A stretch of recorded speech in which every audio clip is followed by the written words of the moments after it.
This is Fred Ricciani of TSC News.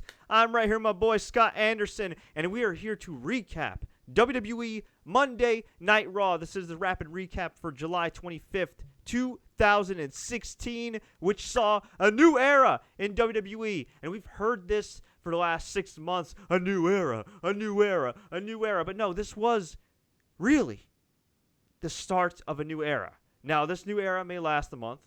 It may last a couple weeks. It may last a couple years. It may last 10 years. But this was the very first Raw after the brand extension draft, and it featured the long-awaited main roster debut of former WWE NXT champion, decorated New Japan Pro Wrestler, the founding member of the Bullet Club, Finn Balor, a.k.a. Fergal Devitt, and he made one hell of a debut. We're going to get to how he just made his debut and made such an impact in one night in just a second. But Scott, what's up, man? How are you doing? Oh, I know how you're doing, but how are you doing? Dude, I got goosebumps, man. My dad was texting me. He could not believe it. He was just texting me because Finn Balor guy. I like this guy. He reminds me of Daniel Bryan a little bit, because he's a smaller side. He's a little bit on the smaller side, but he's a cruiserweight. Yes, but he's intense and and everything else. Yeah. And I just, man, and my dad's like a casual fan too. He watches every now and then, but when he's excited, when my boy Ben Oster's dad Don is excited. When Ben Oster's excited, who's a longtime friend of mine, and a bunch of my friends are texting me about this Finn Balor guy because they don't watch NXT, it's something special. And my God, this Raw was just, it delivered tonight. They hit a home run. I don't want to get my hopes up too much because we still got a few weeks and a few months and a few years for WWE to screw up this brand split. But in night one, my God, they hit a home run. So if you're joining us for the first time, we're going to recap Raw from top to bottom, maybe take a few questions. Just want to let you guys know we will be recapping SmackDown Live immediately after, SmackDown Live on Tuesday night with a longer recap. This is going to be more of kind of a rapid-fire format. If you've been here before, please feel free to like this video and share it with all your friends. We greatly appreciate it. But Scott, let's get to what happened here. We kicked things off with Stephanie McMahon and Mick Foley coming out. They brought out the whole roster, which included Roman Reigns, babyfaces and heels. And it was weird because normally when they bring out the entire roster, they all kind of stand around and look like geeks. But this time, they only made Roman Reigns look like a geek because they blamed him for Raw losing the WWE Championship at Battleground. Because Stephanie said, you know what, Roman, Seth had this one, and you had to screw it up for Raw.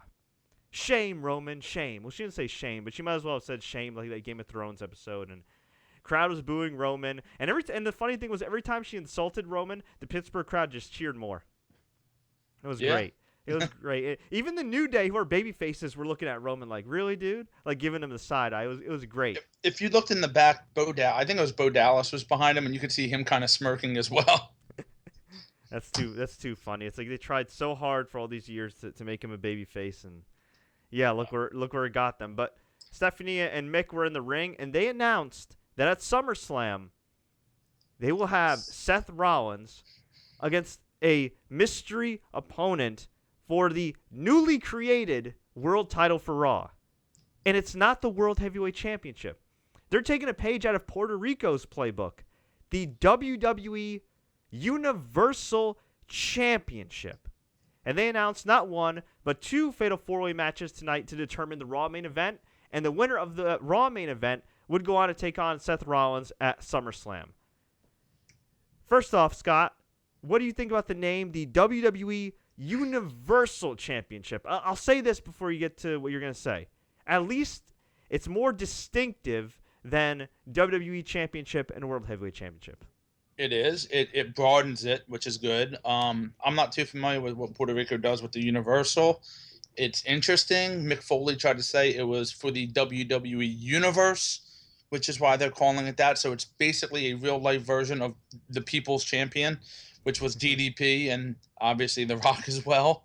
So it's interesting. It's an interesting take. My question to you is now, it's not a mid-level title. We know this, but to a degree, it kind of is, because they're not giving it that world that moniker of world champion or anything, and they're calling it Universal. So interesting as far as that goes. I mean, it's just the name. I mean, I think, honestly, Yeah. I think it's more of how they kick off whoever the first champion is in their first reign. Right, well, we pretty much know the 8 guys who are going to be fighting for it from here on out. So yeah, we have that. That's true. That is true. You did tweet out that we know the 8 guys that they're going to focus on for the next few months, and everybody else is going to be on Superstars.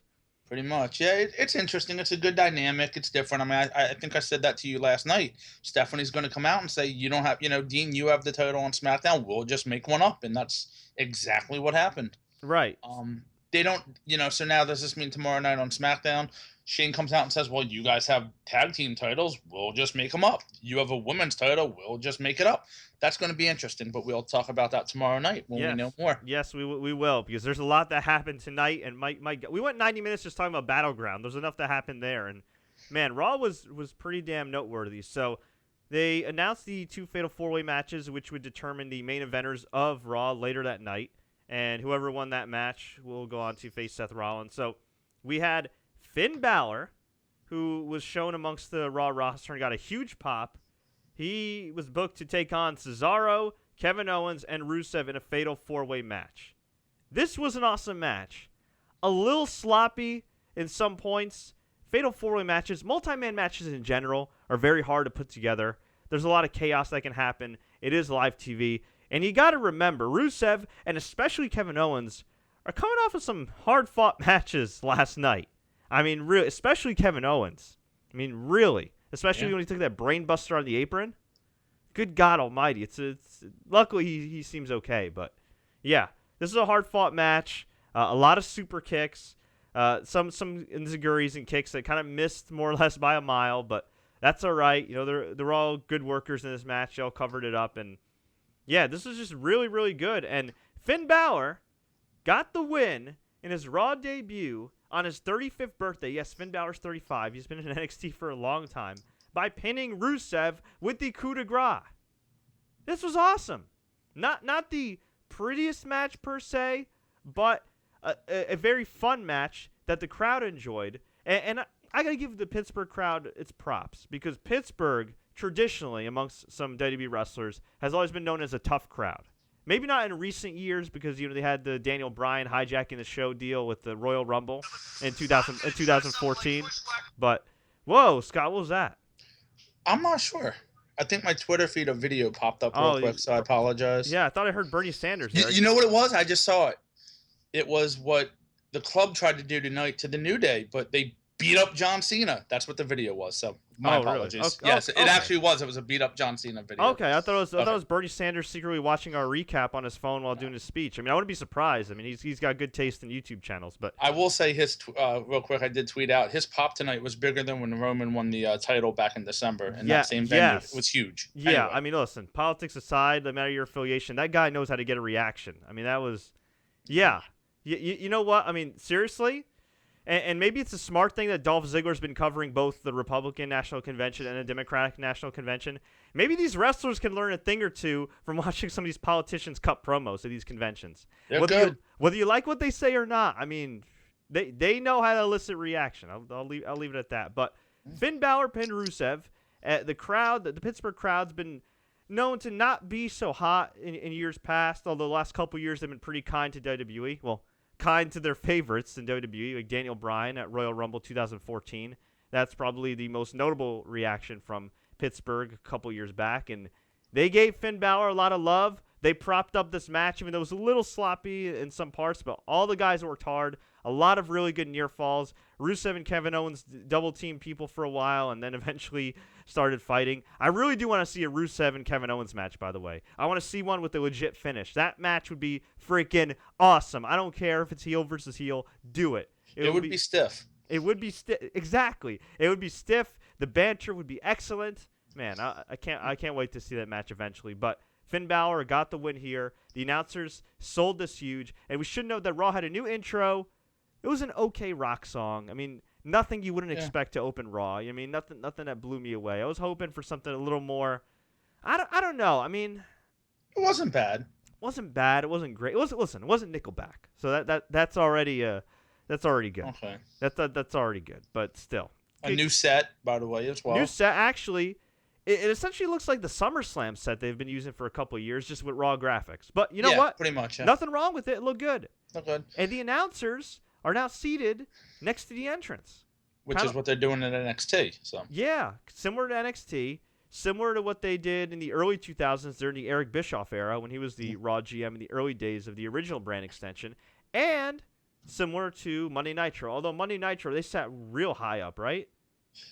Kind of, right? Like it looked higher up because they had more of a like an whole elevated kind view. of stage. Yeah, it was a little different, but yeah, it was interesting. The only thing I want to mention real quick is I didn't like the fact that Finn pinned the U.S. champion. I thought Sheamus should have taken the pin. Well, Sheamus wasn't in the match. Yes, he was. Sheamus? No, I'm sorry. You're right. No, wait.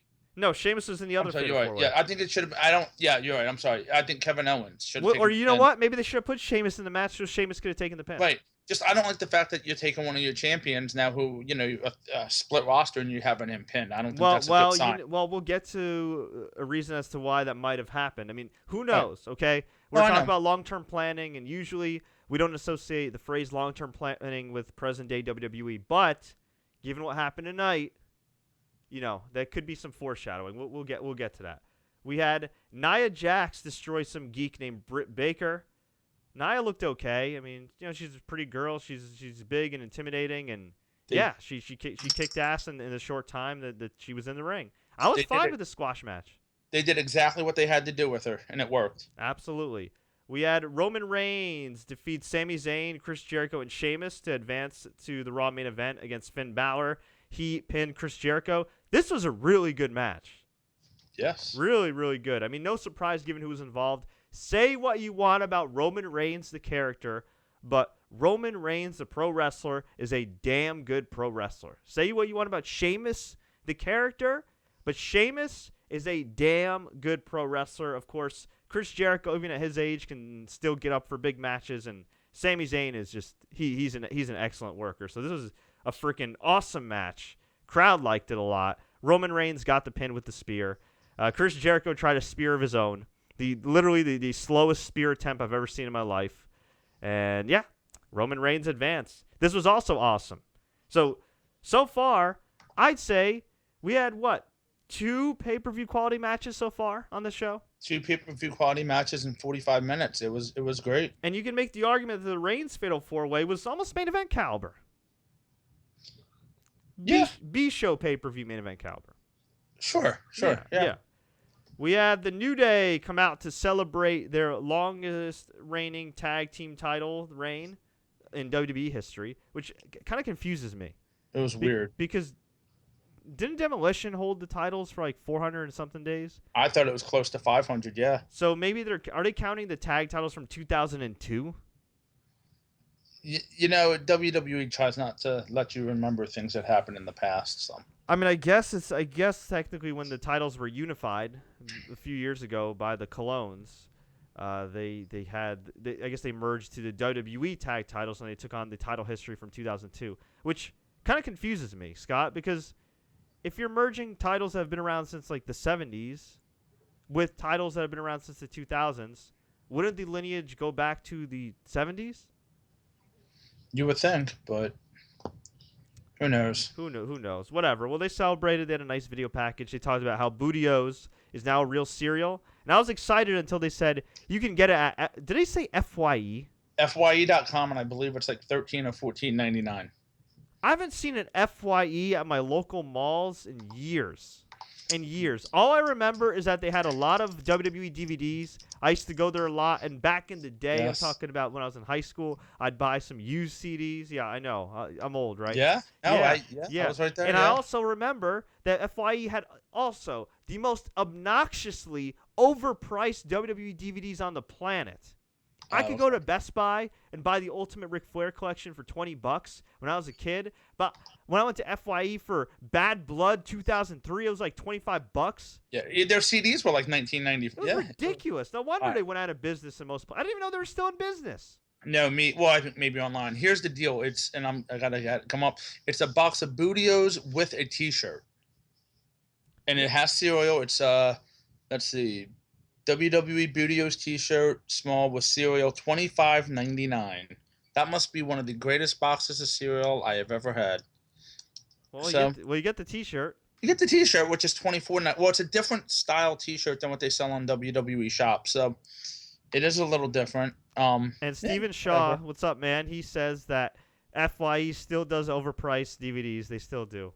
I don't even want to see their Blu-ray prices. Good God. I'm going to tweet out a picture of this T-shirt, and no adult should ever wear it. That's all I'm going to say. Okay.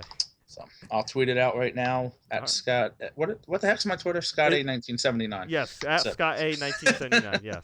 Yes. So all right, but anyway, moving on. So we had the club attack the New Day. They beat them up. They ripped off their shirts. They hit the Magic Killer. This is fine for what it was. Oh, forgot to mention they brought in a fan. This had to be a plant. A fake fan. It definitely was a plant. You can tell. And they said, "What's your name, Sonny Boy?" And he goes, "My name's Sonny Boy."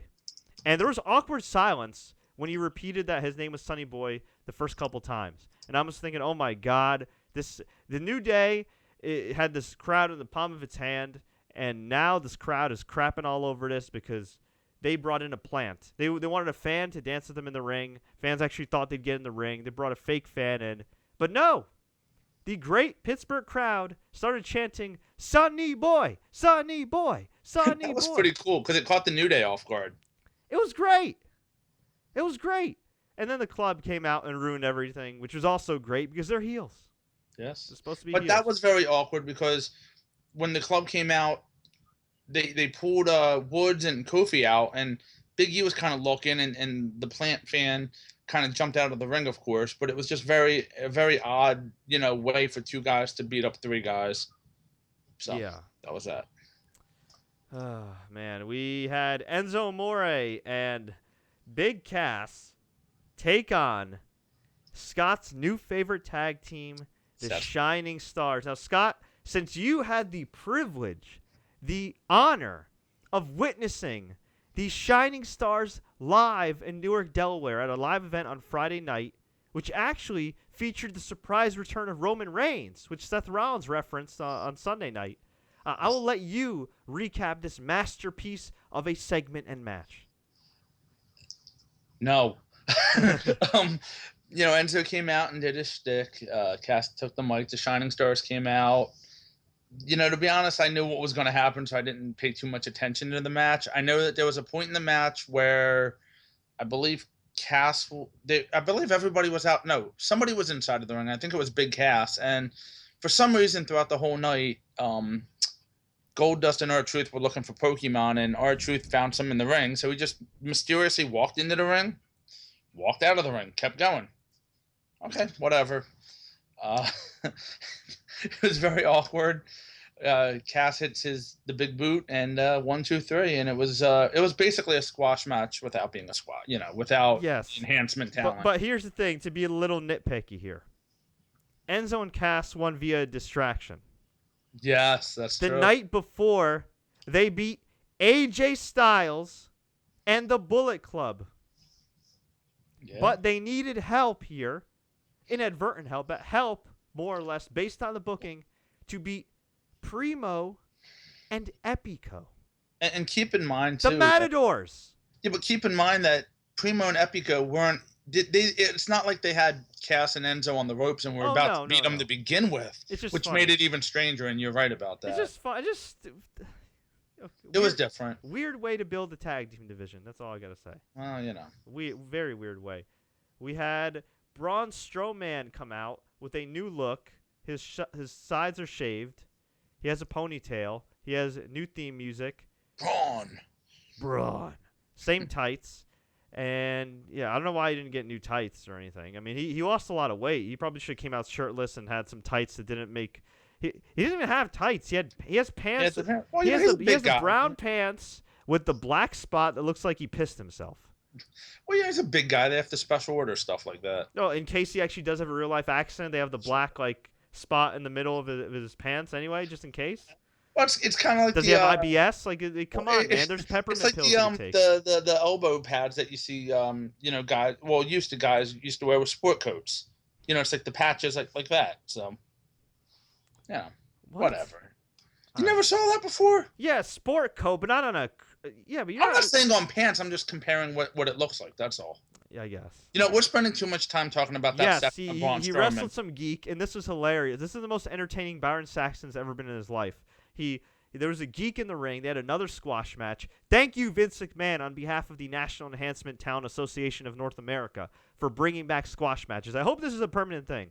Oh, it's this great. Was great. This was great. Braun Strowman's offense was horrible, even in a squash match. But this guy, he was this. I don't even know how to describe him. For any longtime fans, he looked like Trevor Murdoch if Trevor Murdoch went on a hunger strike for a month, and just he was there. And he got hit with a shovel. And he got hit with a shovel and was wearing Speedos. And he was in the ring, and he just I don't know. Byron Saxton came in the ring. He said his name. He's like, "Hey, geek," or whatever the hell his name is. He said, "Congratulations on your opportunity Monday Night Raw, but why did you choose to wrestle Braun Strowman of all people?" And he said, "I didn't know it was I was wrestling Braun Strowman, but you know, anything can happen in the ring with these two hands." And I have no idea what else he said. I was too busy laughing. It was something about, the guy. This was going on as Braun the Strowman was coming down to the ring, which was different. But the guy basically said, being on Raw, having a match on Raw has been my lifelong dream. If I would have known it was Braun, I might have reconsidered, or something to that effect. It was so stupid. It was funny, and Michael Cole with a rare funny line called Byron Saxton Anderson Cooper, so that was cool. And I should note too that Corey Graves, this is his first night on commentary. He was awesome. Yes, he was. He already is the best main roster announcer in the company. Yeah. That's all I gotta say. No offense to Morrow, I like Morrow too, but Corey Graves is awesome. He brings something different to the table, and he's cool. He looks like a dude I actually want to chill with, go to a concert with. You mean have a barbecue with? Michael Cole's that like annoying neighbor that wants to like borrow your lawnmower or something. And Byron's just kind of like the guy who you bring along just because Byron's can't get rid of him. Byron's like the guy that calls you because he needs a wingman because he's just so awkward, All right, let's go with that. Yeah. Which nothing wrong with that. I'm just saying. Although who knows? Maybe Byron's a low key, pimp. Anyway, Braun Strowman killed him. The offense sucked. He did a reverse choke slam. It looked very weird. This looked ugly. And look, I get it. It's a squash match. It's not supposed to be pretty. But you look at the squash matches from the past, whether it be the 80s and 90s, or even more recently in 2012 when they were building up Ryback, you got to give Braun Strowman a little more colorful offense, something. Or at the very least, if he's going to stay being greener than grass for a while, bring in a guy that can actually work from the indies that looks like a geek and squash them. Yeah. Well, again, look, this is night one of True. Night one of the Braun Strowman. Let's see what happens. Night one of the Braun Strowman experiment, and on night one he still sucks. So sure, he no talent. Well, I'm not gonna say no talent. Well, all right, let's move on. Okay, he's got a good physique. We'll give him that, and he's tall. All right, it's a big guy. But we had the returning Neville. Yes, he's back tonight and fought. He beat Curtis Axel, who was wearing jean shorts for some strange reason. I actually saw Neville's official return at WWE MSG a couple weeks ago against Chris Jericho. Really good match, although the poor guy couldn't even get a win over Jericho at a house show, which was unfortunate. Although Jericho was more over, but it would have been nice to see Neville get the win. But oh well, it was a house show. It was not televised. He got the win here. That's all that matters. You know what was odd tonight, and I know we have a couple other matches, but Heath Slater wasn't there doing like some, bring me to Raw and then tomorrow bring me to SmackDown. Oh yeah, because he never got picked. Interesting. Yeah. The broadcasts are done. Well, you know what? I think he's gonna show up at Evolve. That's the rumor going around. Yeah. That he's going to do indie shows. Yeah, well, that was the story on WWE.com, but still. I'd be down with that if he came out and he kind of joined the Drew Galloway and Ethan Carter III and perhaps Cody Rhodes' faction. That'd be cool. I thought that was done. I thought they finished that up. Did they? I thought they were still together. I thought I read they finished. Either way. Okay, well, who knows? I actually do want to watch Evolve in Brooklyn, but the problem is, it's on the same night as UFC 202, and while it's earlier in the day, I got a lot of stuff going on that day, and I don't live in Brooklyn. You know what I mean? The city's not that far from me, but on a Saturday, there's usually a lot of traffic from Central Jersey to Brooklyn, New York. You could do an pay-per-view, right? I could, but you know what? It's in my neck of the woods. I'd like to see it live. You know what I mean? Sure. I'd like to at least go to one SummerSlam weekend event. I'll tell you this, after the result of the main event, I might go on StubHub and see if I can get SummerSlam tickets. I don't know. We'll see. Oh, good luck. Yeah, I know. I ain't breaking the bank. I just paid off some things called student loans, so I want to watch the funds there, and I just upgraded this computer here, which is a little more important than SummerSlam. We had Sasha Banks. Here's this is crazy. This isn't even the most surprising result of the night. It's the oddest match of the night, though. Sasha Banks took on Charlotte for the Women's Championship. This was announced earlier by Stephanie McMahon. And Charlotte and Sasha were going at it. And I figured this was going to end in some schmaz, right? I figured, they're gonna save this for SummerSlam or whatever, right? You would think. You would think, right? But no. It was status quo before. It was or status no, because Charlotte wasn't at the level they wanted her to be. So I just meant as far as what you were saying with the matches. Yeah. That's what I mean. You know, usually you have this match, you do a screw job ending, and then Exactly. And as I mentioned before, she's the female Roman Reigns. Roman Reigns is a much better worker, but in a sense that she's been pushed and pushed and pushed and pushed, but she's not at the level of Sasha or Becky or Bayley. She's good, but she's not at their level. And when you have somebody better, I'm sorry, if it's a new era, you got to give the title to somebody better. So what happened was Charlotte tried to grab the belt and hit Sasha. She previously kicked Sasha in the head, and Sasha bounced off the barricade, and that was far from the least stupid bump Sasha took. Oh, and and she went to use the belt. Sasha snatched it from her, like she snatched her edges, and then threw the belt at Dana Brooke. Old Eddie Guerrero move. She went down, pretended that Dana hit her, or was going to hit her. Dana got thrown out of ringside, and we had a lengthy, pretty damn good women's championship match for free on Raw. Not on SummerSlam, on Raw. Yeah, see, I missed the what Sasha did with the belt, but this match could have headlined one of those B pay-per-views that we talk about far and away. And maybe it will. Maybe it will. Maybe it will, but my God, Sasha needs to, and Charlotte for that matter, but Sasha especially. I realized the concussions she suffered where a ref accidentally kneed her in the face, was not her fault. But she's not that far removed from a concussion, and she's been banged up before by a lot of stupid bumps that she has taken. You have Daniel Bryan as your SmackDown general manager. God bless Daniel Bryan. I'm sure if you pulled him aside, much like if you pulled aside Nigel McGuinness privately, they would tell you if they could go back in time, they would probably eliminate a lot of the risks they took when they were younger. Probably around the time when they were Sasha's age. Because you know why? Both guys had to retire young. And while Daniel Bryan's doing pretty damn well and Nigel's doing all right, it's hard to have your living taken away from you in your 30s. So here's Sasha Banks, who reportedly, according to Wrestling Observer and other multiple outlets, had drawn the ire a little bit of Vince McMahon because he felt that reportedly she only goes one gear and that's all out and leaves herself open to injuries, kind of like Daniel Bryan style. Here's Sasha Banks going for a dive, went for a freaking suicide dive, hits Charlotte, and her chest and her face fall flat on the floor. She could have broken her damn neck. I thought she would have broke her collarbone. Oh I really did. God. Even the wife kind of cringed at that. It was just Jesus. And then, and I know it was a planned spot and everything, but whose idea was it for Charlotte, who is a big girl, muscular girl, whose idea was it for Charlotte to do a moonsault off the top rope onto the outside and tiny Sasha catch her? Well, on the good side, Sasha didn't catch her. She landed on her feet and kind of back clothesline Sasha. Thank God. Still. Boss. The margin for error. Just, that was my one complaint with this match.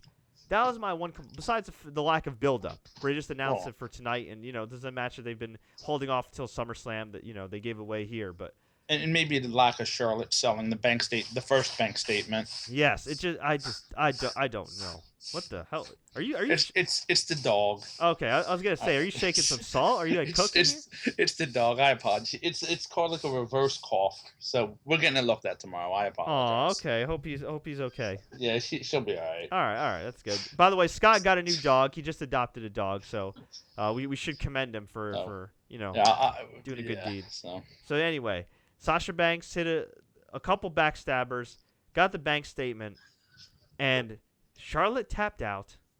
I could not believe it. I was waiting for some screw job finish to happen, for Ric Flair to come out, for Charlotte's foot to be on the bottom rope or something. No! Sasha won clean to win the WWE Women's Championship. Byron Saxton came in the ring, interviewed her, asked her, how does this feel? She broke down crying. She talked about how this was her dream since she was 10 years old. She said she wanted to be the best, and this proves that she's the best. And this is a new era, and this is the era of the boss. It was freaking awesome. Very good, yes. Excellent. With all that being said, for the love of God, Sasha, take care of yourself. Yeah, wow. Please. You're over. You're popular. She's too tiny to do this. Yes. Not her fault, but she is. Just take it easy, please. My God. Seriously. Take it easy. Oh. God. We can say it about a lot of wrestlers in WWE, but Sasha Banks especially, please. Yes. We want you to have a long career. We want you to go to the WWE Hall of Fame one day. Just for the love of God, please take it easy with these bumps. Oh, all right. Is that all? I think that's all, right? That's all except for the main event. Of course. Well, actually, no. The funny thing is that match ended about 10. What was it? Right around 10:30, right before Braun Strowman. Yeah. And Michael Cole actually got on. When they did a lot of announcer cutaways. Yeah. Before and after Kind of commercials. like real sports. And Michael Cole said this was the main event of the night. He pretty much put them over. He said this was the main event. We know we have Finn and Roman, but you guys have your work cut out for you. Oh, by the way, who was the wrestler that was in the final scene of the new Raw opening? Because I forgot. I did not notice. I can go back. I'll go back and check. Okay, well, if anybody's watching this live right now that knows who was the final superstar that was in that new Raw opening, because I'll let you know right now. Okay. By the way, here's a picture. I don't want the glare to show. All right, there you go. I think people can see it a little bit. This is Scott's daughter, and this is her new dog. Oh, I'll send it to myself. I'll see if I can put it on the page, because that'd be a little easier than looking at it through my phone with this glare with the light. But anyway, point is the dog is adorable, as is Scott's daughter Brooke, who is now a New Day fan. Yes. Wow, I'm watching the entrance again, and they show everybody. You know who was the last person shown? Who? Sasha Banks. Really? Yes. Holy crap. Yes. Was it showed, was it fixated on her kind of like it was a Roman in the previous intro? She's doing her the I don't know what the the pose, at the entrance. So yeah, it was her. Let me see. There's Lesnar, there's Enzo and Cass, there's the Golden Truth, Big Show, Dudley's, Henry, Lana Show in the ring, Rusev, Charlotte, Roman, Seth, and Sasha. Wow, that's awesome. Very interesting. That is awesome. Okay. And then speaking of awesome, we finally get to our main event. And this one had my dad and I marking out. This had my friends marking out. Finn Balor versus Roman Reigns. How long have fans speculated about when Finn Balor is going to be called up? 2 damn years. How long since his debut? How long have we been saying Finn Balor should be on the main roster? 2 damn years. How long did Finn Balor spend on the NXT roster? 2 damn long. But you know what? After tonight, all I could say was, it's about damn time. Because Roman and Finn had a great Raw main event. Great Raw main event. Roman took a coup de grace, a double foot stomp on the back, kicked out. Finn Balor took a Superman punch, kicked out. And finally, Roman Reigns is going to go for a spear. But instead, Balor hit the sling blade, hit the running dropkick in the corner, hit the coup de grace, the double foot stomp, and he does it a hell of a lot better than Alberto Del Rio, by the way. On to Roman's chest, and he covered him.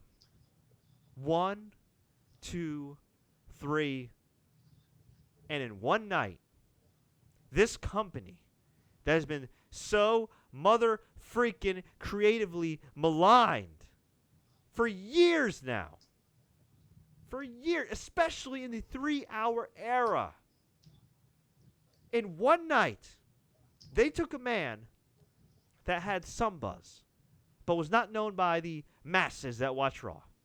They took this talented young man on his birthday, by the way. Virtually no promo time outside of a little segment with Roman before the match where he said, good luck, Roman. And then Roman said, good luck. And he said, I don't need luck. I invented luck. I'm Irish. I'm Irish. And then Roman said, I'm Samoan. And just walked away. Said. Yeah. That was actually pretty cool. I thought that Roman That was said cool. that. But Finn had virtually no mic time. He did get a little video package before the main event, but not before his first match. Yeah. Okay? And this guy beats Cesaro, Kevin Owens, and pins the United States champion Rusev in his Raw debut. Pretty damn good match, wouldn't you say? I agree. Would fit on any WWE pay-per-view.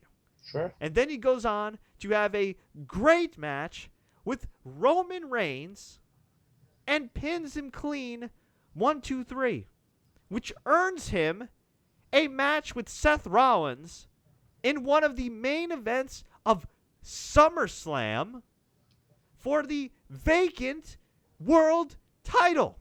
Not Universal title. Universal title. The brand new Universal title. That's going to be a hell of a match. If they keep it, it's going to be a hell of a match. Scott, what the hell has gotten into this company? Oh. This is amazing. You know what I can say? It maybe. What? Instead of having 22 writers, you have 10, and it makes life a lot easier. You know what? I didn't think about that. That's a very good point. So let's fast forward a little bit and fantasy book. Go for it. If you're WWE, what the hell do you do? That's the question. Well, you know what I would do? I'd have Finn win. Yeah? I'd have Finn win.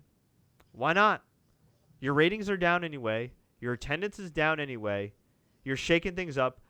You have God knows how many pay-per-views.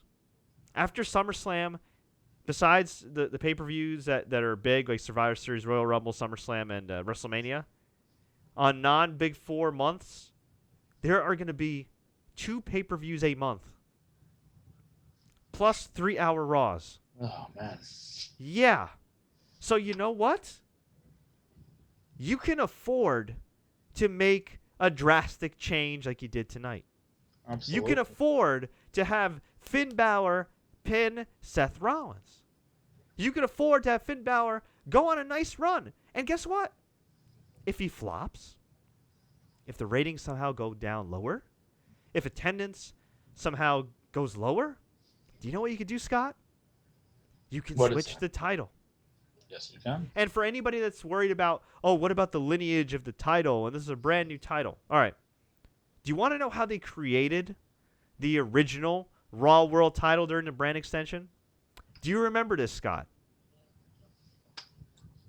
You actually just went out on me for a split second. So okay. I heard, do you remember this, Scott? Okay, So okay, Scott, do you remember this? Do you remember how they created the original Raw World title in 2002? Let me describe it to people. Because when I was younger, I don't know, it didn't hit me as much. But when you look back, it's crazy to think about. Let's put it this way. Eric Bischoff, Go ahead. he got a briefcase. He went up to Triple H. He opened the briefcase. He took out this belt. It was big, it was gold, and it looked like the WCW belt. He handed it to Triple H and he said, "You're the champion." That's it. With no rhyme or reason. Yes. Do you want to know what Triple H's pay-per-view record was prior to getting this championship? What would that be, sir? 0-2. Wow. In June 2002 at King of the Ring, he lost to The Undertaker. In July, he didn't even wrestle. At SummerSlam 2002, he lost to Shawn Michaels, who had been retired for 4.5 years. Now, he hit him in the back with a sledgehammer, and it led to one of the more memorable, lengthy feuds in WWE history, at least in my opinion. I enjoyed their feud throughout the years. Had a lot of great matches.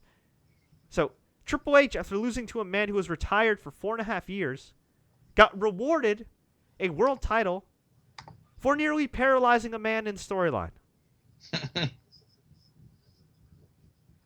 I get all that? That is true. Okay.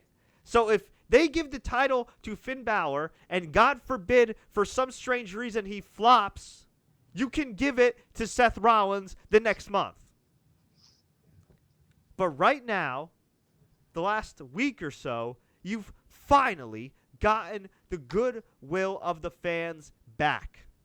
You're playing with house money, as they say. Roll the dice again. Make it happen. Do it. Do it. Kind of like Starsky and Hutch. Do it. Do it. Do it. Yes. Yes. That's what I would do. Have Finn Balor beat Seth Rollins. Have a few Raw stars, mainly Raw stars that were NXT alumni, like Neville and Sami Zayn, and have a bunch of the NXT babyfaces, including the potential new NXT champion Shinsuke Nakamura, come out and do kind of like what they did with Dean at Battleground. Hoist Finn Balor up, give him the pyro treatment, give him the confetti, and run with him until the wheels fall off. Now, some people may say, well, why don't you wait? Why don't you wait? Why don't you give it some time? Did you see the ovation that he got tonight? If he gets an ovation like that every week leading up to SummerSlam, you roll with it. Now, the question is, well, what about the heels, Fred? We have no heels. We have no heels. They interviewed Roman Reigns out right after the match, and he said, props to Finn. I hope he beats Seth for the championship because I want him next. And it was actually a very humble Roman Reigns. Yeah, he said he respects him, yeah. Yeah. But you know what? All it takes is the snap of the fingers, and you can turn Roman Reigns, and there's your top heel. They could have done it tonight, except for the fact Finn's facing Seth. Doing that interview, instead of him saying anything, he just could have went right into the ring and just destroyed him. He could. I was afraid they were going to do that, but instead they let Finn have his moment, and what a birthday present for Finn. So, yeah, that's what I would do. The only thing I didn't like in that match, hold on, and I don't want to lose my train of thought, and I apologize for cutting you off. No worries. Roman hit a power bomb, that Razor's Edge type power bomb on the Finn, and he did the Sami Zayn thing with his hand. How Sami goes, like the pin, like he's got him. Yeah. And Roman did that tonight. I didn't like that. Oh, kind of like what he does, the Blue Thunder Bomb? Yes, exactly. Yeah, yes. Yeah. So. True. So, yeah, that's what I would do. I would have Finn win. And for those saying, well, what about Seth Rollins? He just came back. All right. Put it this way. Seth losing to Finn at SummerSlam leaves less money on the table than Seth coming back and immediately being a heel. The amount of money they burned, or potential money, they burned, not having Seth come back as the conquering hero a couple months back, that does not compare to whatever loss in drawing power or appeal Seth Rollins will suffer if he loses at SummerSlam. Yep. Which, newsflash, I don't think he will. Because he, like Roman, is one turn away from being a big star again. And he's already a big star, but an even bigger star. Because the night Roman Reigns snaps, he's going to be the top heel in the company, and it's going to be great. Maybe that's how SummerSlam ends, and that would be kind of cool. Yeah. And you know what? The night Seth turns babyface, say Triple H turns on him, that's going to be the night that Seth is the biggest babyface in the company. Well, besides Cena and Ambrose, but as far as on Raw, one of the biggest babyfaces in the company. Maybe the biggest babyface in the company. Another thing to think about. Say they give Finn the title, and Seth, who's a heel but also liked by a lot of fans, gets cheered more than him. You know what you could do as well? reform the Bullet Club with Finn, the original founding member. That's what Jeremy Bowers tweeted out. And do a double turn. Yep. So, you got a lot of options.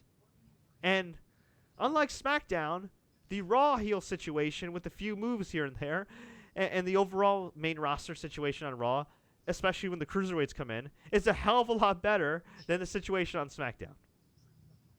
But, of course, the jury's out on SmackDown. We'll see come Tuesday night. So, overall, what can I say? They hit a home run, a thumbs up, a massive thumbs up. I can't believe this is the same company that just a couple months ago was having Roman Reigns pin AJ Styles clean in back-to-back pay-per-views. After the effort that AJ Styles put in those matches. Yeah. Not that Roman didn't hold his own, but I mean, man. This is the same company that pushed Roman Reigns no matter what. Didn't care about Daniel Bryan. Didn't care about Dean Ambrose. Didn't care about your favorites. They said, F you guys. He's our guy. And here, we see Roman lose 2 straight nights clean in the middle of the ring. Which is good. It is good. Well, here's the rumor of Vince being pissed off at Roman for failing that test is true, apparently, which is awesome. Well, who wouldn't be pissed if your top guy failed the test? But here's something that might be a blessing in disguise for Roman Reigns.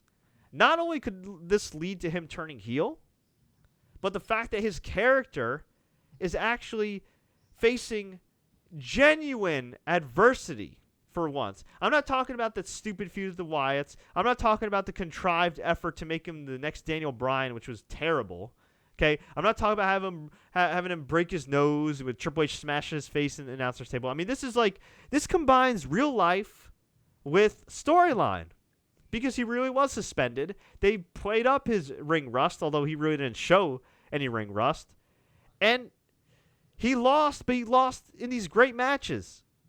And he lost clean. And actually, he's lost clean his last 3 outings, if you think about it. Besides the Fatal 4-Way that he won. As far as a major match, he lost that Money in the Bank. He lost the Battleground, and he lost tonight. True. So maybe they feel like that'll humanize him a little bit. I don't know. I'll say this.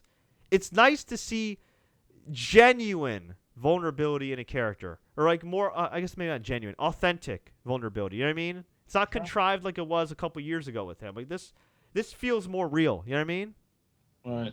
So, but I still think he should turn heel, and I think he's still going to get booed out of the building until he turns heel. And when he turns heel, he probably is still going to get booed out of the building. But guess what? At least he'll get heat. Real heat. The heat that he wants. So, yeah, thumbs up. Whew. All right. We'll take a few questions, a few comments, and then we'll head on out because it's getting a little late. By the way, if you've enjoyed this recap, please feel free to like and share this broadcast. You can also check out the podcast on SoundCloud.com/TSC News, Google Play, and Stitcher. Oh, and iTunes. Anyway, let's see. Steven Shaw says, Balor's Titantron still says Balor Club Worldwide. Could be the formation of the Balor Club with Gallows and Anderson. Interesting. Silver Bullet says, American Alpha could turn heel with the returning Kurt Angle. Well, Kurt Angle was rumored to return because WWE was in Pittsburgh, but that did not happen. Okay. Who do you see as Dean's next opponent at SummerSlam? Believe it or not, I still think it's John Cena, as I said on the Battleground broadcast. Cena pinned AJ clean in the 6-man tag. There was no reason for Cena to pin AJ in the 6-man tag other than, getting his win back, the typical stupid WWE booking. But if they truly are trying to do things a little bit differently, maybe that's Cena's way of writing off AJ for now and then moving on to the title. So does that mean potentially tomorrow on SmackDown we get 2 more Fatal 4-Way matches and blah, blah, blah, and AJ and Cena end up in the main event of SmackDown and Cena beats AJ and goes against Dean? Are they going to do that? I mean, I would hate to see Cena and AJ in the main event of SmackDown, but you know what? I mean, they do have to do something big.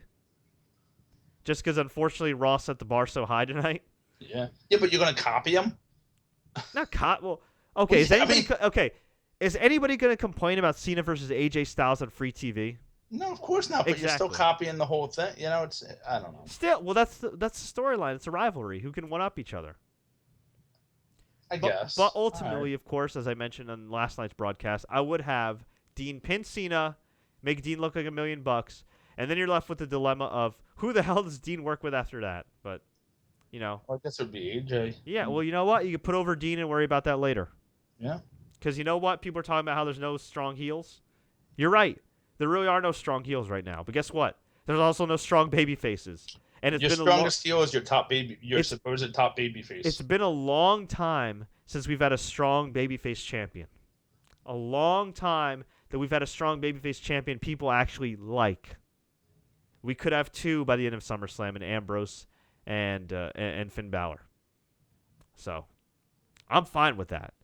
Build up your heels, do what you got to do, but I'm perfectly fine with a long babyface reign. Okay, Terry Allen Jr. says, I was satisfied with this Raw 8.5 rating for me. All right. He went a little mathematical on us here.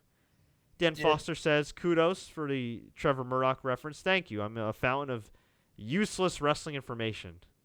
I know Steven Shaw, I believe it was him, and if it's not, I apologize, said he enjoyed Raw except for the 120-minute break in between the women's match and the main event with, Strowman and some of that stuff lagging. But overall, I mean, you need that. So I think it was okay. You needed a buffer. This was a good way they did it. They had some top matches. They had some squash matches. They had guys basically beating squash match, like the Curtis Axels and the Shining Stars types. So it was a good blend, and it worked. Real quick, we were talking about ratings. The problem is maybe not as many people watch this week. They hear about how great it was. They tune in next week, and it just goes back to the same old, so to speak. I hope that doesn't happen, because that would suck. True. And actually, we have to factor this in. The Democratic National Convention was going head-to-head with Raw. Yes. And during Bernie Sanders was going Bernie Sanders, with all the chaos of his delegates still wanting to support him over Hillary, which is seriously, it is like a real life pro wrestling storyline. It's crazy. For anybody that's seen House of Cards, I mean, it's it kind of reminded me of House of Cards a little bit in that scene at the convention. It's crazy for anybody that's up to season 4. And I was going back and forth watching it. I was like, you know what? I got to watch this Finn match. I'll DVR the Bernie speech. I know you did. I did. And just, I mean, yeah. So Raw had some stiff competition tonight, but the buzz surrounding Raw, like you said, could lead to more people watching next week, and it could lead to people watching SmackDown tomorrow night. Oh, we forgot something. What? And looking at my Twitter feed, Brandon Vasquez reminded me. Next week, we get the return of the Beast. Brock Lesnar, yes. Oh, and you tagged me in a picture of Sasha Banks FaceTiming Bayley. That's wonderful. Yes. That is awesome. Isn't it great to listen to the fans sometimes?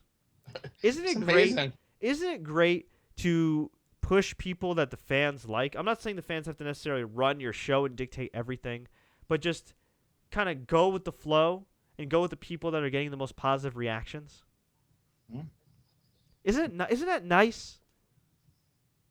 Isn't that nice to just put the titles on the best guys and girls?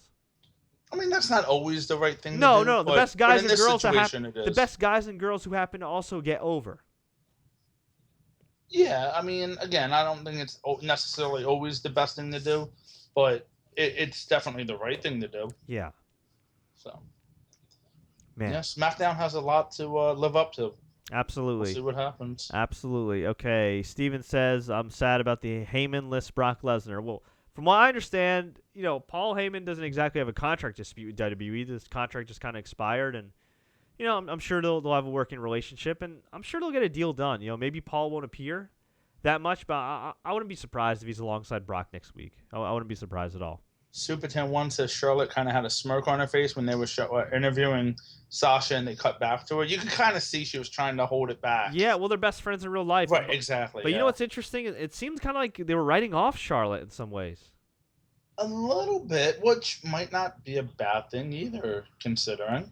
Could you see the possibility? I know this might be crazy, but could you see her going to NXT? At least for one of for Takeover. I could see NXT keeps in advance, and we know what's going on.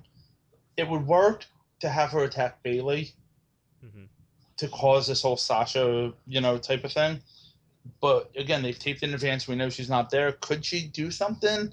Possibly. I think it would be kind of an odd thing to have a fresh champion like that go. But also, it's odd because wasn't she picked higher than Lesnar and Reigns? She was the number 3 pick, the second one to Raw. So it's interesting. I mean, you know what? Maybe they want to keep her apart from Sasha. I'd hate to see another women's title being created, but if they do, could you see Charlotte being traded? Of course, but who would you get in return, though?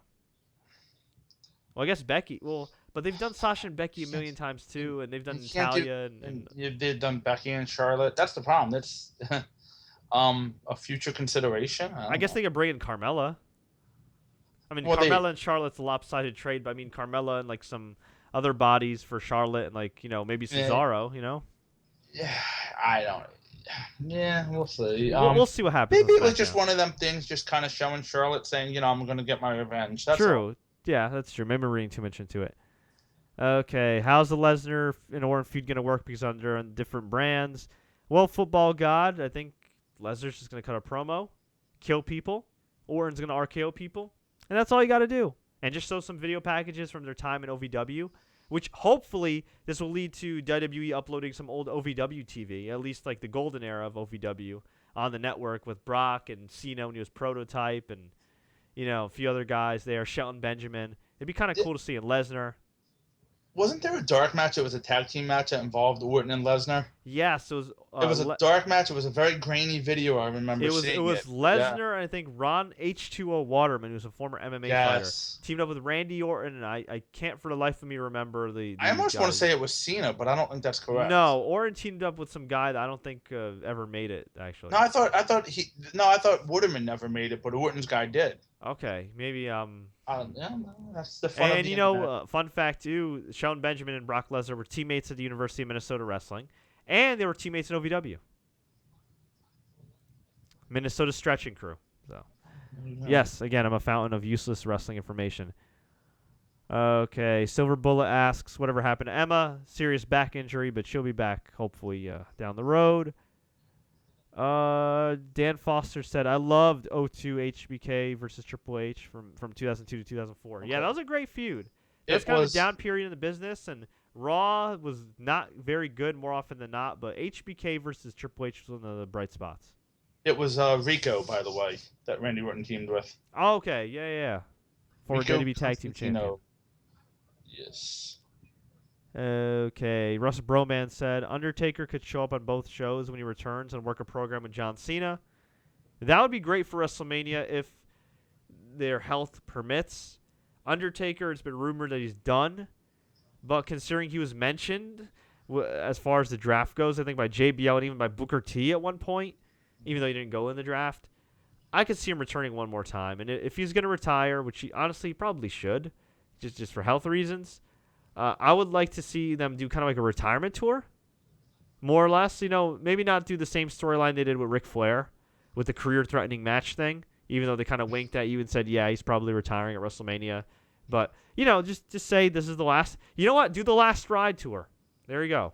How's that for branding? Yeah. The funny thing is it looked like they were doing that with the whole Survivor Series 25. True, but then they had a crappy match with the Wyatts, and yeah. Okay, SB says, Fred, for the first time in a long time, I didn't feel like Raw was dragging on. I actually looked down at my phone at one point and couldn't believe Raw was almost over. I felt the same way, but here's the thing going forward. You can't necessarily have pay-per-view quality matches every week. Or multiple pay-per-view caliber matches every week. I mean, I guess you could because the SmackDown brand proved that back in the day, but the differences from back in the day is that while there were brand-specific pay-per-views, they were every other month. They were not every month. There were not two pay-per-views a month. I mean, there were occasionally times where they experimented and did like Taboo Tuesday and No Mercy in 1 month. And one time they did like 3 pay-per-views in 3 weeks, which failed miserably, which was, I think it was like Survivor Series 2006. Then they had December to Dismember, which was horrible and the lowest bought pay-per-view ever, and the worst WWE pay-per-view ever. And then they had, I think it was Armageddon 2006. Yes, more useless information. Don't ask me how I remember this, but yeah, now they have a pay-per-view to worry about every month. with half the roster. So. Yeah, it's not good. Yeah. All right. Let's see. What do you think about Jericho getting another run with the title? No. I love Jericho, and I think he's actually a really underrated podcast host, even though he's trying to take my job. But he's very good at what he does. He doesn't need a title. I think he'd tell you he doesn't need a title. Would it be cool to maybe see him go for? You know what I would have liked to have seen? This is the idea I had earlier, and it's a shame that they gave up on Kalisto so quickly. And I think I told you about this months back. I would have loved to have seen Jericho go for the U.S. title at WrestleMania and attack Kalisto and kind of have the storyline being that Jericho's this legend, but the one honor that's eluded him in his career, the one title, is the U.S. title. Legit, it is. It is. And you know what? You could have given it to Jericho, given it a little bit of prestige. You could have given Dean the U.S. title from that Jericho and Ambrose feud. And then he could have won the world title and been a dual champion for like a cup of coffee. It would have been kind of cool. I mean, at the end of the day, it worked out for Dean. But I did hear something about Jericho that was interesting. Earlier today, I was kind of breezing through some stuff, and somebody mentioned that last night. You know, when Jericho was talking to Randy Orton, he sounded a lot like that Paul Heyman role. You know, Brock Lesnar said he's going to do this and this. So is it possible that maybe Jericho becomes, you know, more of a manager type to Lesnar, or like an advocate type, something to that effect? Yeah. So he can talk for Lesnar, because Lesnar's good on the mic, but it's better to have somebody do it for him, and Jericho definitely could be that guy. Yeah, that is true. Or, you know what, for anybody, really. Sure. I mean, I don't know who I can't think of a wrestler that would fit with him right now that he could mentor, like, on screen. I don't know if you can, but. What brand is he on? Raw. I mean, you know what? Maybe, like, he can be the maybe he could feud with Roman Reigns, because he's always talked glowingly about Reigns and be, like, the catalyst for Roman snapping. Yeah, that would be. Yeah, it could. I mean, you could do things. I mean, I would like it to see, you know, maybe be a lower tier guy. Yeah. Try to build him up. Yeah. I mean, I wouldn't even mind Jericho occasionally, like, being in, like, some big matches like he was tonight. Like, that's fine. I just don't think he needs to run with the title. And I think you could have a Jericho Finn Balor feud for a couple months in the fall, or at least a month. Yeah. It wouldn't be bad. Okay, is Roman in the doghouse? You could say by Roman Reigns standards, since he was pushed like God, he is. But considering he won a big match on Raw and was in the main event of Raw, and still, you know, came out, you know, in defeat, still looking all right. I mean, that's a hell of a doghouse. He won the match though to lose the match. You know what I mean? So it's almost like what happened to Triple H for the MSG incident. You know, I would like to see that happen to him. I think it would humble him. Maybe it could work. I don't know. You know, well, Triple H was never really punished. And Triple H wrestled a few geeks with the curtain call after the curtain call back in the day, and then he was fine. He was back on track. It was overblown. He was always a company favorite, and he was friends with Shawn Michaels, and they weren't ever gonna like totally bury him. You know what I mean? No, not totally, but you know, you bring a guy down a peg. So yeah, well, they kind of did already. I mean, come on, you do want Roman Reigns jobbing at Fandango? I mean, come on. I like Fandango, but Roman Reigns doesn't need to be losing to Fandango. That's the problem with Roman Reigns. He's such a big guy, and he's got the body for it. You can't have him do that. Well, you could have. Well, you can. You can have anything. You could, yeah, but come on. I mean, then Roman's gonna lose a smile, and it's just. Oh God! All right, now we're getting into some weird territory here. I know it's late, Scott, but we're getting into some weird territory. And all right, I think it's about it. So we're gonna get on out of here, folks. I hope you enjoyed this Raw recap. We appreciate your time. If you enjoyed this recap, please click the like button. Please share this with all your friends. If we could not get to your questions and comments, it's very easy to reach us. You can hit me up on Twitter at Fred Ricciani, Twitter at Sports Courier, Instagram at TSC News. You can leave a comment below on YouTube, or you can email me, fred@thesportscourier.com. You can post on our Facebook page, send me a direct message, facebook.com/thesportscourier, and I will get to your questions. We will be going live once again for the SmackDown recap taking place Tuesday night. We'll take a few calls. We'll take a few questions. We'll have a little bit of fun. We will see how Daniel Bryan, Shane McMahon, and company responds. But for now, as Terrell Scott suggested in the comments, I'm going to drink it in, man. Literally, I'm going to drink it in right now. Enjoy. Only I'm not drinking in the gift of Jericho.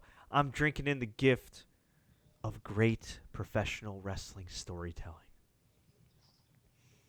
It's been so long, Scott. It's been so long. It was recently the 5-year anniversary of when CM Punk won the title. I think tonight might have been the anniversary of him winning the title. Wait, no, that was July. Never mind. No, this was the anniversary of him, I think, confronting John Cena after CM Punk won the title. Gotcha. If you remember that. I do. When they were dual champions. Actually, that was a pretty horrible storyline, but whatever. It's almost 5 years ago that CM Punk was wrestling's Bernie Sanders, and he kind of sparked a revolution. And then, much like Bernie Sanders, the rug got swept from underneath him. And but then a couple months later, he got it back. So. He got it back, but by that point, the bloom was kind of off the rose. But still, it was an exciting time. And here we are, 5 years later. Finn Balor doing his thing. It's great. So anyway, take care. Please like and share. If you enjoyed this recap, please spread the good word. Please don't forget to subscribe for more updates. I got an interview with Dan the Beast Severn, UFC Hall of Famer, coming up. So check it out. Until next time, everybody, as always, enjoy the matches.